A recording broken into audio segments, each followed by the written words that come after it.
Gloire à Dieu, merci, pasteur Kelly. Frères et sœurs bien-aimés dans le Seigneur, encore une fois que la grâce et la paix de notre Seigneur Jésus-Christ vous soient multipliées. Et est-ce que je dois me présenter puisque paraît-il qu'il y a beaucoup de gens ici qui ont l'habitude de m'écouter tous les matins à 5h, 4h30 du matin sur YouTube ou sur les ondes de la radio.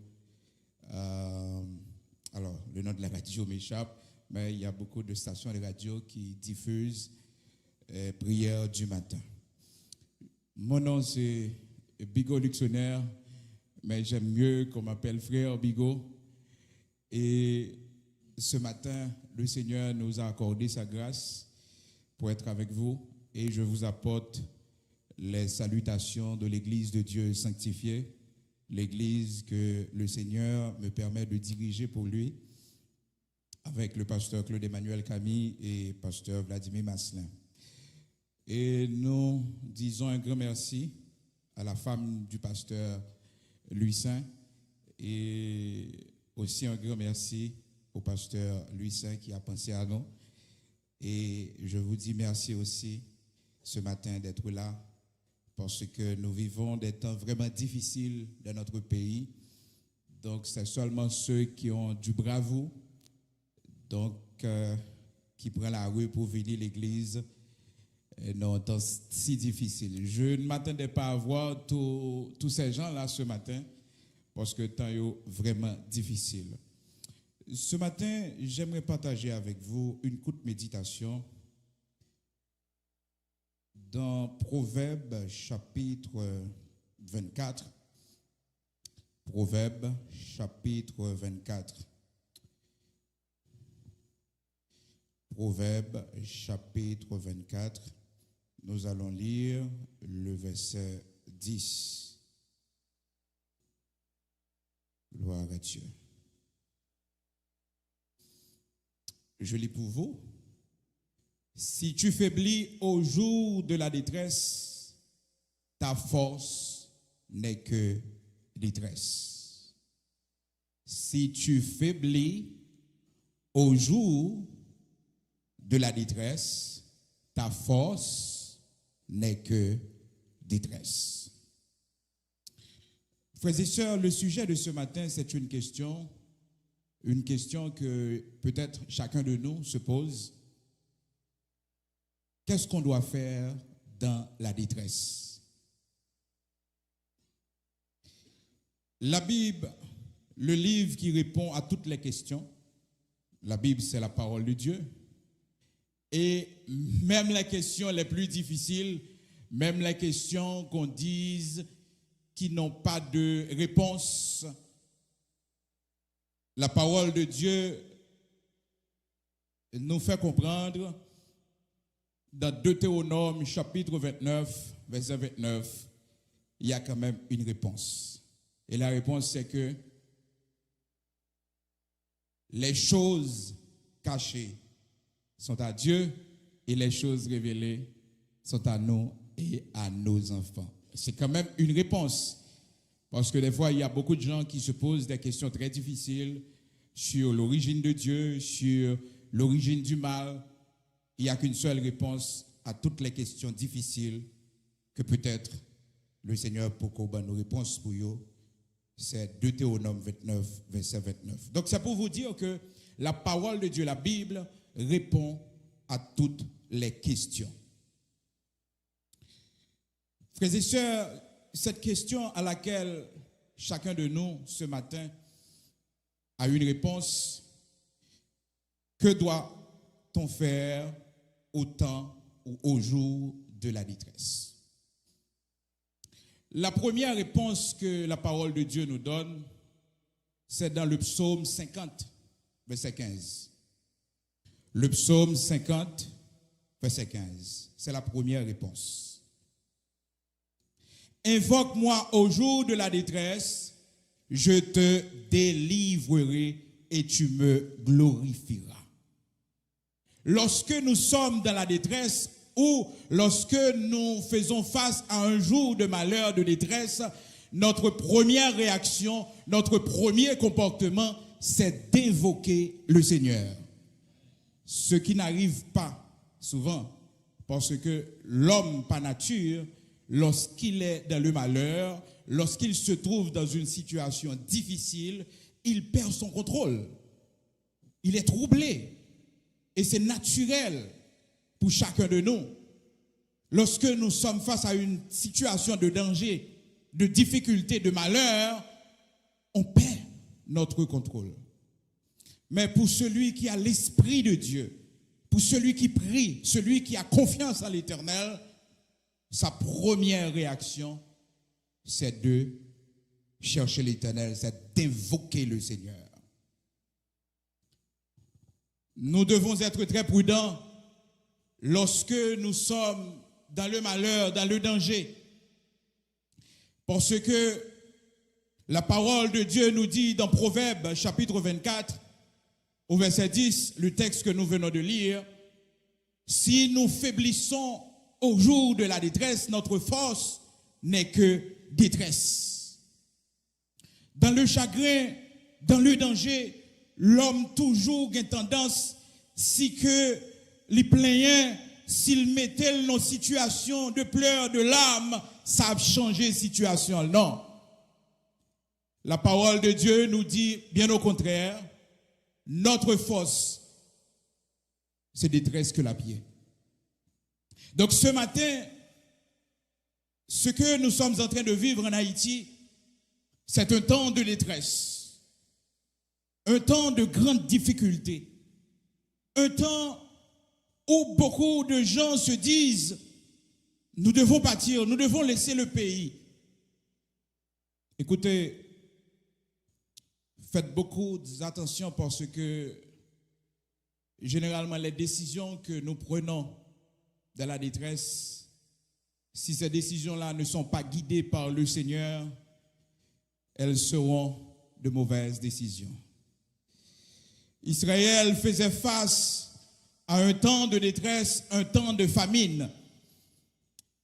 Et la famille de Naomi, son mari, malheureusement, avait pris une mauvaise décision.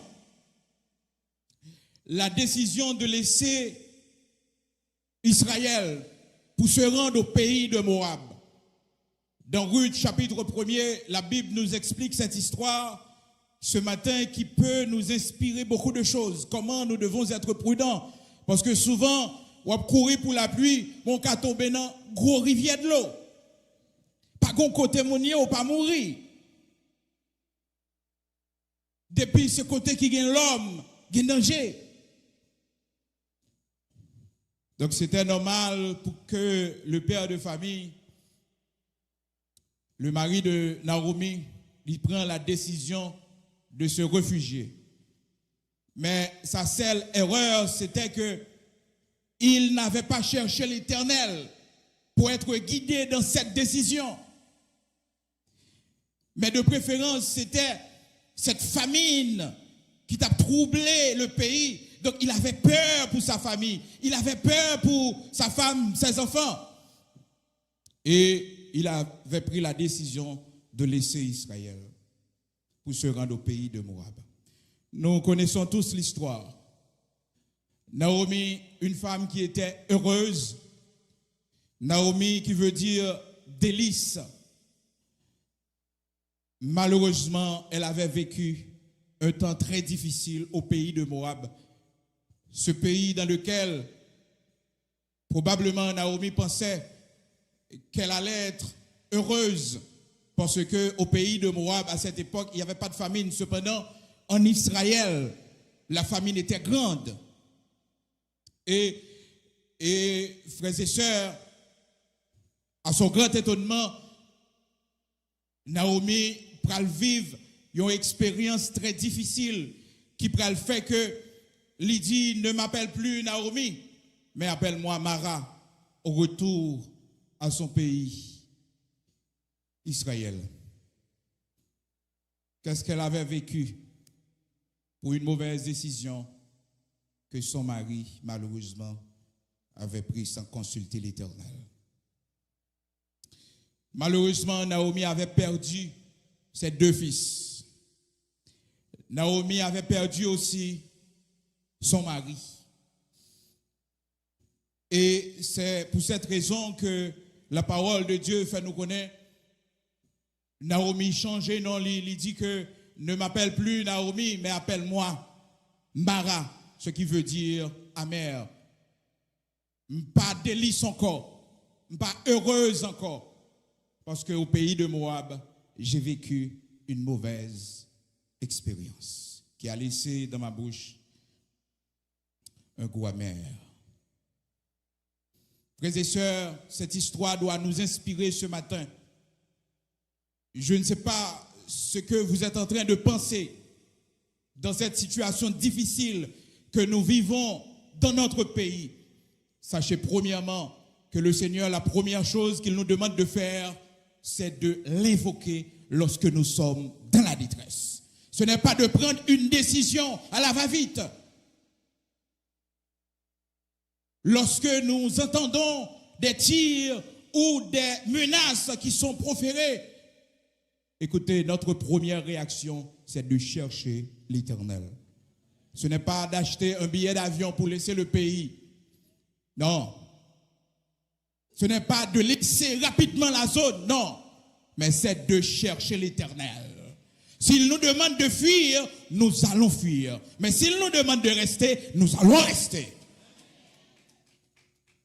Car la parole de Dieu nous dit, celui qui demeure sous l'abri du Très-Haut repose à l'ombre du Tout-Puissant.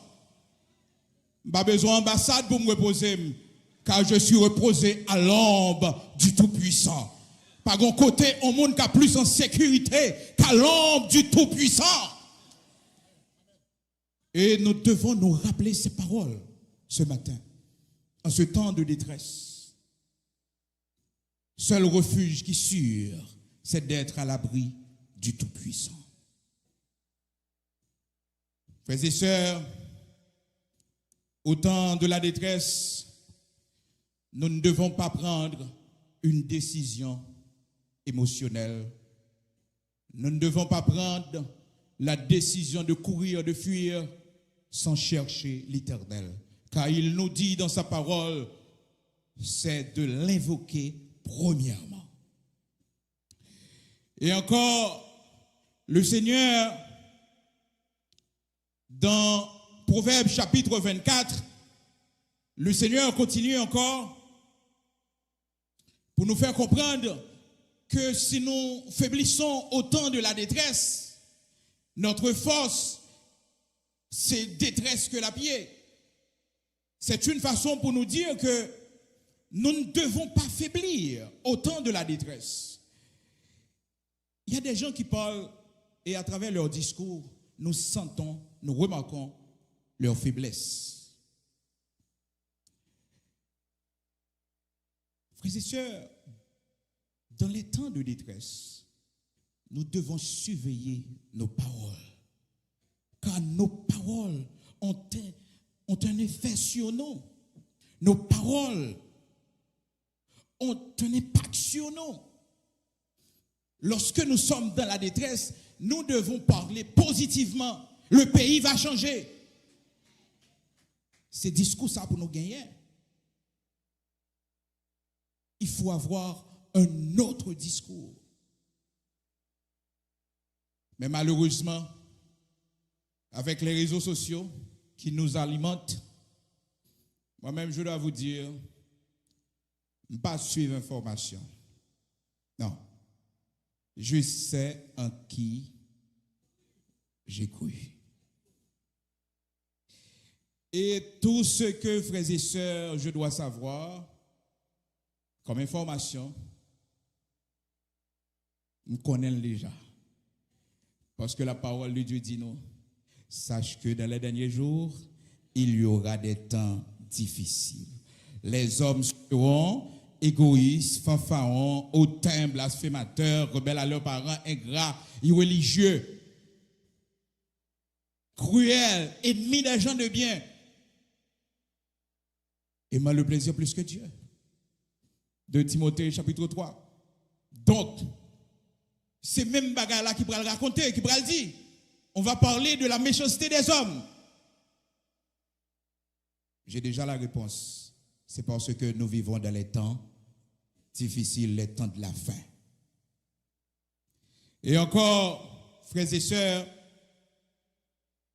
la parole de Dieu fait nous connaître au temps de la détresse, discours nous doit changer. Nous devons avoir un discours pour nous connaître que le pays pas prêté comme ça. Nous allons avoir un autre pays. Ça, il faut le croire. Parce que après la tempête, c'est toujours le calme. C'est toujours le calme. Après la tempête, c'est toujours le calme. Après la tempête, c'est très difficile parce que le cyclone n'a affaibli pour qu'on l'autre cyclone. Mais c'est toujours le calme. Au temps de la détresse, non seulement nous devons surveiller notre discours pour ne pas avoir un discours négatif, pour ne pas prononcer des paroles qui peuvent avoir sur nous un effet négatif, des paroles qui peuvent nous conduire dans la peur. C'est la raison pour laquelle, frères et sœurs, il faut surveiller ce que nous cherchons sur les réseaux sociaux, ce que nous entendons. Au temps de la détresse, nous avons besoin d'augmenter notre foi. Et pour que notre foi puisse être augmentée, frères et sœurs, nous devons écouter la parole de Dieu. Car la foi vient de ce qu'on entend, et ce qu'on entend vient de la parole de Christ. Non pas de ces informations, non pas de ces émissions que nous écoutons à propos du pays, ce qui se passe dans le pays, mais de préférence dans la parole de Dieu. Au temps de la détresse, nous devons lire, nous devons écouter la parole de Dieu. Au temps de la détresse, pour finir, la parole de Dieu nous fait comprendre, frères et sœurs, l'ami aime en tout temps, mais dans le malheur, il se montre frère. Proverbe, chapitre 17, verset 17. Lorsque nous sommes dans un temps de détresse, c'est un temps non seulement pour que nous nous aimons, mais aussi un temps pour augmenter notre amitié, le niveau de notre communion fraternelle. Ce n'est pas le temps pour nous fâcher avec monde. Et second monde nous fâcher avec lui. Dans ce temps de détresse, il faut se réconcilier. Parce que nous sommes dans un temps de détresse. Nous ne pas fâcher avec monde. Second compte pour faire avec madame, mon cher temps pour faire l'année prochaine. Les détresses n'a fini de passer. Mais c'est le temps de nous réconcilier, de vivre ensemble. Si vous êtes dans le malheur et que vous avez un ami et cet ami ne se montre pas frère, pas compter sur lui encore. Parce que la parole de Dieu nous dit dans Proverbe chapitre 17, verset 17, l'ami se montre frère. Premièrement, il doit aimer en tout temps et dans le malheur, dans la détresse, il doit se montrer frère. Dans tout le temps passé, où on a fait compte dans le foyer avec madame. Mais dans le temps que nous vivons là, nous avons assez de compte pour nous gérer. C'est temps pour nous vivre en paix. Parce que nous sommes dans un temps de détresse. Nous sommes dans un temps de détresse. Dans les temps de détresse, qu'est-ce que nous devons faire? Nous devons vivre ensemble. Nous devons nous aimer. Nous devons prier ensemble. Ce n'est pas un temps pour nous diviser. Les disciples, après la mort de notre Seigneur Jésus-Christ, malgré toutes les difficultés, toutes les menaces que tu as fait face avec dans l'époque-là, les bagages que tu as fait qui t'ont aidé en pile, ils se réunissaient toujours dans la chambre haute. Ce n'est pas temps pour nous éparpiller. Ce n'est pas temps pour nous gailler à gauche, à droite. Mais c'est un temps pour que l'Église réunie en prière. Parce que dans ce temps de détresse, notre seule porte de sortie, notre seule issue, frères et sœurs, c'est dans la prière. C'est dans la prière. Et le Seigneur nous dit, frères et sœurs, dans le temps de détresse, parce que souvent ça arrive, nous qui sommes parents, nous avons peur pour nos enfants et nos petits-enfants. Cependant, le Seigneur nous dit, non seulement, frères et sœurs, il nous protège, nous qui sommes parents, mais aussi nos enfants et nos petits-enfants. Donc la parole de Dieu, dans Proverbes chapitre 14, verset 26, celui qui craint l'Éternel possède un appui ferme et ses enfants ont un refuge auprès de lui. Donc, pas la peine d'avoir peur pour nos enfants. Beaucoup d'entre nous disent que bon, à cause de nos enfants, nous devons pâtir. Mais écoutez, le Seigneur nous dit dans Proverbes chapitre 14, verset 26, non seulement nous qui le craignons, il est un appui ferme pour nous, mais aussi il est un refuge auprès. Alors nos enfants ont un refuge auprès de lui. Nos enfants ont un refuge auprès de lui. Ne prenons pas de mauvaises décisions dans les temps de détresse. Parce que les décisions que nous prenons dans les temps de détresse sont toujours de mauvaises décisions. David faisait face à un temps de détresse lorsque Saül voulait le tuer. Et à maintes reprises, il a dû fuir. Malheureusement, dans 1 Samuel chapitre 27, David prend une décision que la regrette parce qu'il t'a senti que détresse la trop pour lui. La parole de Dieu nous dit dans 1 Samuel chapitre 27, David dans sa pensée, il dit, je périrai un jour entre les mains de Saül. Donc c'est mieux pour moi de me réfugier chez les Philistins. C'était une très mauvaise décision. On ne peut pas chercher refuge chez un ennemi. Non. Mais émotionnellement parlant, sa détresse était si grande. Il avait oublié, frères et sœurs, qu'il ne peut pas mourir parce qu'il a une promesse. David a oublié, frères et sœurs, qu'il était un roi de l'Éternel. Il a oublié tout ça. Lorsque la détresse vient, on a toujours tendance à oublier que nous sommes servants de Dieu, que nous sommes serviteurs de Dieu. David, un grand homme, un homme qui a tué Goliath, un homme qui a fait trembler les Philistins. Et voilà, malheureusement, dans sa détresse, il avait pris une mauvaise décision. Je ne sais pas quelle décision vous allez prendre ce matin. Mais dans ce temps de détresse, vous devez invoquer l'Éternel. C'est ce que le Seigneur nous demande de faire. Il ne nous demande pas de pâtir. Il ne nous demande pas de fuir pour aller n'importe où. Mais il nous demande de l'invoquer au temps de la détresse. Et vous savez pourquoi, frères et sœurs? C'est parce que chacun de nous qui croit en Dieu, chacun de nous qui a déjà reçu le Seigneur Jésus-Christ comme notre Sauveur, notre Seigneur, frères et sœurs, le Seigneur a un plan pour nous. Et si nous prenons une mauvaise décision, nous allons passer à côté de ce plan. Beaucoup de gens qui ont laissé le pays, beaucoup de gens qui ont fui, frères et sœurs, malheureusement, si ils ont fait sans ils pas consulté mon Dieu, ils ont passé à côté de ce plan. Moi-même, j'ai failli passer à côté du plan de Dieu pour moi. Parce qu'en 2018, 2017, 2018, j'allais laisser le pays. Donc je voulais à tout prix laisser le pays parce que je ne suis pas avenir pour petite moi. Je ne suis pas avenir. Parce que on a vécu le pays loc. Donc, je ne suis pas avenir. Écoutez, n'importe qui peut réfléchir n'importe comment. Mais le serviteur de Dieu ou la servante de Dieu, c'est d'après sa bon Dieu tout fait pour faire. Et puis vraiment vrai, frères et sœurs, j'avais ça en tête. J'avais appelé un ami qui vivait au Canada et puis je lui ai dit, bon, je dois laisser le pays, donc j'ai besoin de votre aide. Et puis voilà, il fait des matchs vraiment, il faut l'aide pour moi. Et puis, me préparer, moi aller dans l'ambassade.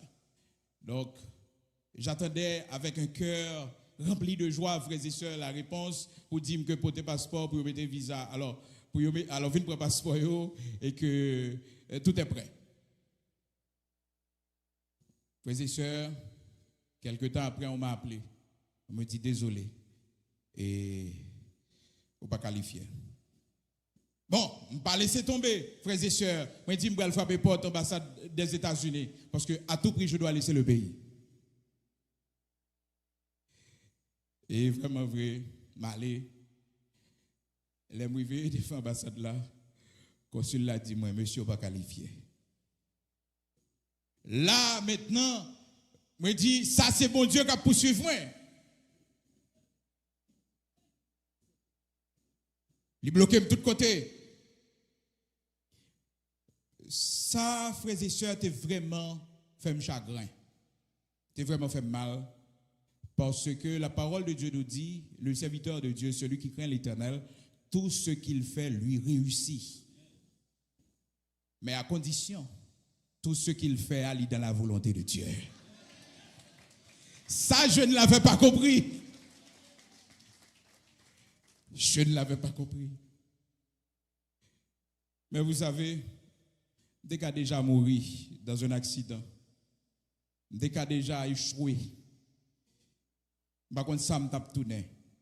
Mais ça, aujourd'hui, a prouvé que je n'ai échoué pendant toute vie. Moi. Ça, bon Dieu fait pour moi aujourd'hui, hein, frères et sœurs, même si je travaille pendant toute reste vie dans un pays étranger, je ne pas tape monde que moi aujourd'hui. Hein. Ça, bon Dieu fait pour moi. Hein. Ce n'est pas pays pour nous garder, mais c'est bon Dieu. Ce n'est pas circonstance pour nous garder, mais c'est bon Dieu et le plan de Dieu pour nous. Que le Seigneur vous bénisse.